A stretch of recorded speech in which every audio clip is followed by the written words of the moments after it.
এই আগস্ট মাসে একসাথে 4টি গ্রহ অবস্থান পরিবর্তন করবে। বুধ বক্রী হবে আগস্ট মাসের 5 তারিখ। 16ই আগস্ট সূর্যদেব রাশি পরিবর্তন করবে। 24শে আগস্ট শুক্রদেব রাশি পরিবর্তন করবে এবং 26শে আগস্ট মঙ্গলদেব রাশি পরিবর্তন করবে। এই 4টি গ্রহের অবস্থান পরিবর্তনে কর্কট রাশির উপর এই আগস্ট মাসে কী প্রভাব পড়বে? এই আগস্ট মাসে কর্কট রাশি কোন কোন দিকে বিশেষ প্রভাবিত হবে এবং কোন কোন দিকে থাকতে হবে বিশেষ সাবধান? আর্থিক স্থিতি কী রকম থাকবে, সামাজিক স্থিতি কেমন থাকবে, আবার শরীর স্বাস্থ্য কেমন যাবে, এই সমস্ত কিছু বিষয়ে আজকে আলোচনা করব কর্কট রাশির সম্পর্কে।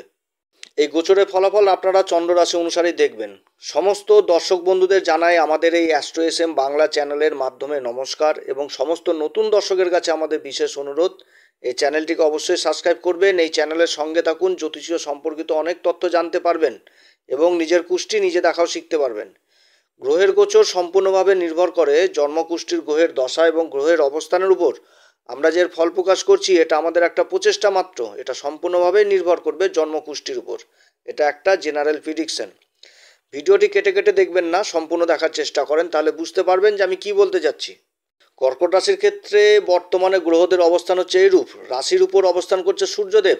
রাশির দ্বিতীয় ঘর যেটা সিংহ রাশি, এই ঘরে অবস্থান করছে বুধ আর শুক্র। আর বুধ আর শুক্রের জুতিতে তৈরি হয়েছে লক্ষ্মীনারায়ণ যোগ। কর্কট রাশির তৃতীয় ঘর হচ্ছে কন্যা রাশি, এই ঘরে অবস্থান করছে কেতু এবং এই কেতুর উপর দেবগুরু বৃহস্পতির শুভ দৃষ্টি পড়ছে। আর বর্তমানে কেতুর হচ্ছে চন্দ্রদেবের নক্ষত্র হস্তা নক্ষত্র অবস্থান করছে। আর দেবগুরু বৃহস্পতির দৃষ্টি পড়ছে এই কেতুর উপর। এই দৃষ্টি পড়ার দরুন কেতু সম্পূর্ণ শুভ হয়ে গেছে এবং দেবগুরু বৃহস্পতির আয়ত্তে চলে এসছে। আর দেবগুরু বৃহস্পতির সাথে নবম পঞ্চম যোগ তৈরি হয়েছে। এই যোগটা কর্কট রাশির জন্য যথেষ্ট ভালো। রাশির অষ্টম ঘর, এখানে শনিদেব বক্রী অবস্থায় রয়েছে দেবগুরু বৃহস্পতির নক্ষত্র পূর্বা ভাদ্রপদে। আর রাশির ভাগ্যের ঘর যেটা মীন রাশি, এই ঘরে রাহু অবস্থান করছে শনিদেবের নক্ষত্র উত্তরা ভাদ্রপদে। রাশির একাদশ ঘর যেটা লাভের ঘর বৃষ রাশি, এই ঘরে দেবগুরু বৃহস্পতি অবস্থান করছে আর মঙ্গল সঙ্গে রয়েছে। এই একাদশ ঘরে দেবগুরু বৃহস্পতি আর মঙ্গলের অবস্থানের দ্বারা তৈরি হয়েছে মহাধনী রাজযোগ। এই যোগটা কর্কট রাশির জন্য যথেষ্ট ভালো। দেবগুরু বৃহস্পতি কর্কট রাশির ক্ষেত্রে কারক গ্রহ, সেরকম মঙ্গল আবার কর্কট রাশির জন্যও কারক গ্রহ। এইরূপ হচ্ছে কর্কট রাশির ক্ষেত্রে গ্রহদের অবস্থান। বর্তমানে কর্কট রাশির শনিদেবের ঢাইয়া চলছে আর সূর্যদেব রাশির উপর অবস্থান করছে। অষ্টম ঘরে শনি অবস্থান করছে আর এই সূর্যের সাথে শনির ষষ্ঠাষ্টক যোগ তৈরি হয়েছে। এই যোগটা মোটেও ভালো না। নিজের শরীর স্বাস্থ্যের উপর যথেষ্ট খেয়াল রাখতে হবে কর্কট রাশির জাতক জাতিকাদের এই মাসে, এবং তার সাথে নিজের ক্রোধ, ইগো, অহংকার, আত্মসম্মান এগুলোও যথেষ্ট বৃদ্ধি পাবে। এদিকেও কিন্তু যথেষ্ট খেয়াল রাখতে হবে। তবে সূর্যদেবের এই রাশির উপর গোচর মান সম্মান পদ প্রতিষ্ঠা যথেষ্ট লাভ করাবে, অর্থাৎ যেই কর্মেই যুক্ত থাকুক সেই কর্মে মান সম্মান বৃদ্ধি পাবে যথেষ্ট। কর্কট রাশির ক্ষেত্রে দ্বিতীয় ঘর হচ্ছে ধনসম্পত্তির ঘর। এই ঘরে শুক্র আর বুধের জুতিতে তৈরি হয়েছে লক্ষ্মীনারায়ণ যোগ।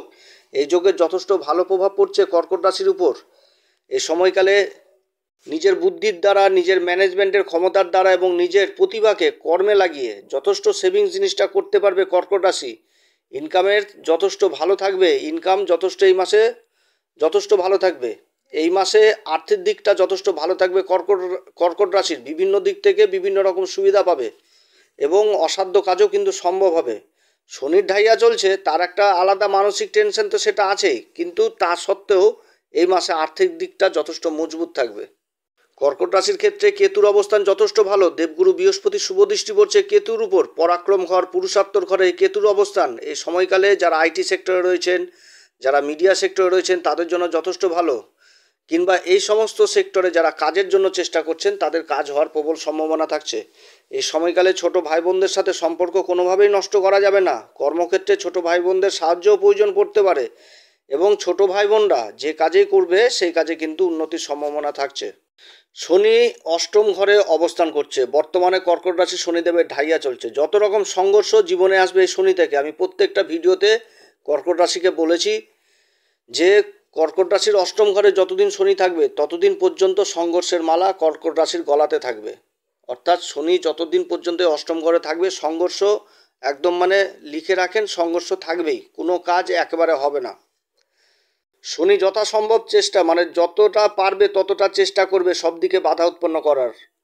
আর এই সময়কালে শনিদেবের কঠোরভাবে নিয়ম উপাচার করতে হবে কর্কট রাশিকে। ভাগ্যের ঘর নবম ঘর, এই ঘরে রাহুর অবস্থান কর্কট রাশির ক্ষেত্রে কিছু ক্ষেত্রে ভালো। কর্কট রাশির ক্ষেত্রে ভাগ্যের ঘরটি হচ্ছে মীন রাশি। মীন রাশির অধিপতি দেবগুরু বৃহস্পতি বর্তমানে লাভের ঘরে অবস্থান করছে। এই নবম ঘর থেকে আমরা কি দেখি? উচ্চশিক্ষা দেখি, দূরযাত্রা দেখি। তো যারা হায়ার এডুকেশনের জন্য বাইরে যাওয়ার চেষ্টা করছেন তাদের জন্য যথেষ্ট ভালো। আবার রাহু বর্তমানে শনিদেবের নক্ষত্র অবস্থান করছে। এই সময়কালে পিতার দিক থেকে যথেষ্ট পিতার সাথে মতবিরোধ, পিতার স্বাস্থ্যহানি, কর্মক্ষেত্রে পিতার সাপোর্ট না পাওয়া, এগুলো কিন্তু আবার হবে। দেবগুরু বৃহস্পতি এবং মঙ্গলের জুটি লাভের ঘরে তৈরি হয়েছে একাদশ ঘরে, যেটা বিশ্বরাশি। বিশ্বরাশিটা স্থির রাশি। আর বিশ্বরাশির অধিপতি শুক্রদেব রাশির দ্বিতীয় ঘরে তৈরি করেছে লক্ষ্মীনারায়ণ যোগ। তো এই সময়কালে অর্থাৎ এই আগস্ট মাসে আর্থিক দিকটা যথেষ্ট ভালো থাকবে, ইনকামের রাস্তাটা যথেষ্ট থাকবে। যারা শেয়ার মার্কেটে লং টার্ম ইনভেস্ট করেছেন তাদের আকস্মিক অর্থ লাভ পাওয়ার সম্ভাবনা থাকছে। এই সময়কালে যারা কর্মের সন্ধান করছেন, নতুন কর্মের জন্য তাদের কর্মের সন্ধান পূরণ হবে। তাছাড়া যারা সরকারি কিংবা বেসরকারি কাজ করছেন তাদের প্রমোশন যোগ, বেতন বৃদ্ধি যোগ এই সমস্ত রয়েছে।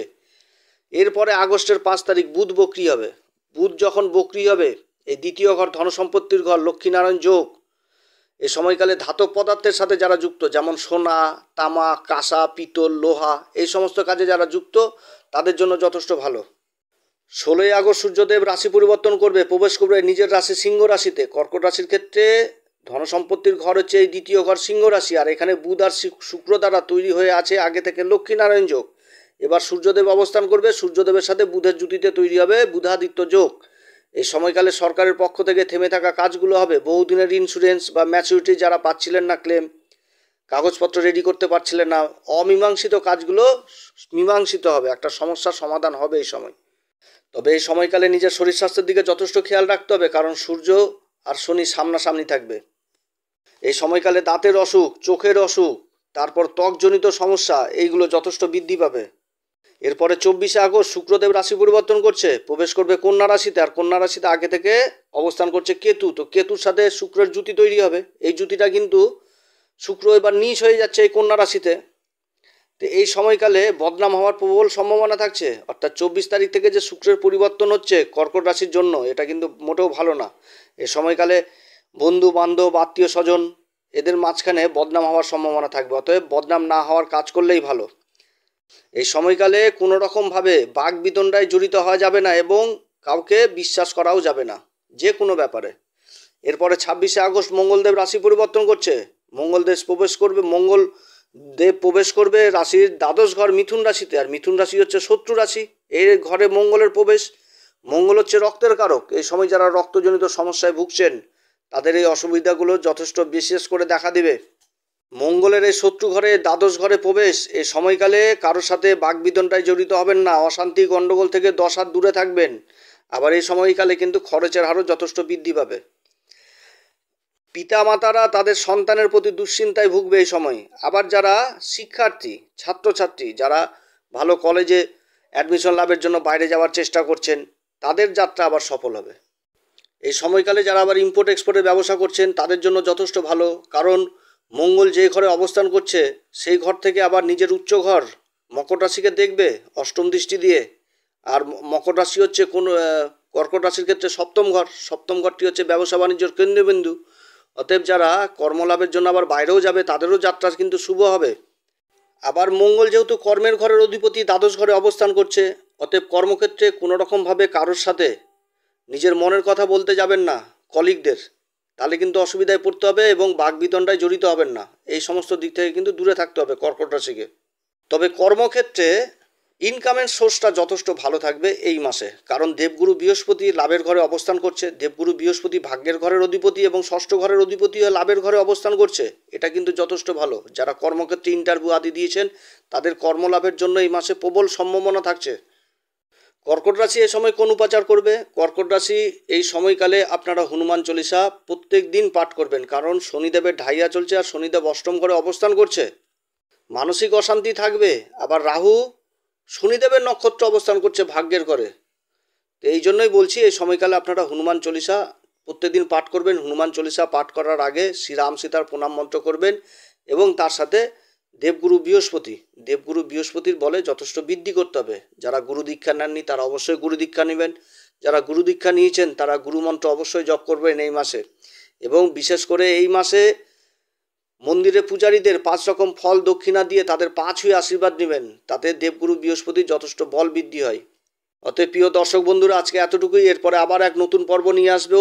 যদি আমাদের এই পরামর্শ সত্যিই কার্যকরী মনে হয় তাহলে আমাদের এই অ্যাস্ট্রো এসএম বাংলা চ্যানেলটিকে অবশ্যই সাবস্ক্রাইব করবেন, পাশে থাকা বেল আইকনটি প্রেস করবেন, তাতে আমাদের সমস্ত ভিডিও আপনাদের কাছে সহজে পৌঁছে যাবে। আপনারা সবাই ভালো থাকেন, ঈশ্বর আপনাদের সবার মঙ্গল করুক। নমস্কার, ধন্যবাদ।